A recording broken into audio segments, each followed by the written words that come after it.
Kano po yung sardinas mo?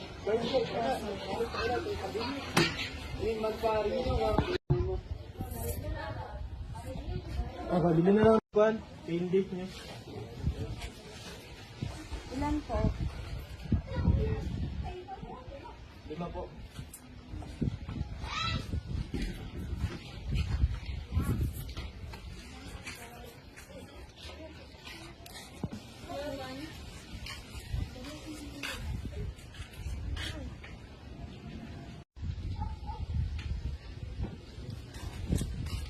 5 po.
pa. Tanong galaw. May karapatan ka manahimik. Magandang hapon po, ma'am. May konti lang po akong katanungan. Sana masagot ko po ng maayos. Totoo po bang ikaw ang witness sa naganap na krimen? Pwede niyo po bang isalaysay sa akin ang naganap doon? Opo, ako po yung witness sa lahat na krimen. Nandun po ako sa bahay namin. Saka hindi ko po alam na pumasok po pala yung suspect sa bahay ng kapitbahay namin. Kasi po, narinig ko lang yung ingay sa kanila at saka parang may pumalampag po sa pintuan nila. Pagkasilip ko po, doon ko na nakita na yung suspect dumaan po dito sa bintana ng bahay nila. Yun lang po yung nakita ko. Sige po, maraming salamat. So, good afternoon, sir. May konti lang po akong katanungan, sir. Sana masagot mo ng maayos. So, bakit mo nagawa yung krimen na yun, sir? Hindi ko po talaga intention na patayin siya. Ang motibo ko lang doon ay magnakaw para lang makabili ng pagkain. Naubos kasi pera ko kasi wala akong trabaho. Gutom na ako kaya nagawa kong magnakaw. Hindi ko naasahan na magising siya at matulak ko at yun, namatay siya.